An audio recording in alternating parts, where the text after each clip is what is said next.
Guys, macam ni lah guys.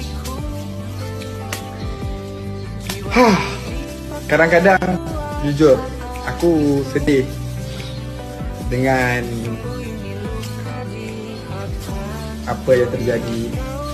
Terkadang apa yang aku nak adalah kita semua berteman dengan baik, kawan-kawan yang baik.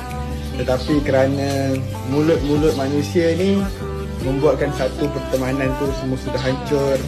Jadi sekarang jujur, aku dah tak ada, aku sudah enggak ada betul-betul true friends, sahabat yang betul-betul baik, kawan yang betul-betul baik dekat Indonesia.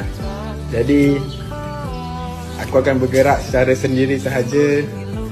Aku akan enjoy the moment. Aku akan kongsi-kongsikan konten-konten yang inspirasi, konten-konten yang memberi manfaat pada selepas aku pulang ni. Okay? Jadi itu ajalah.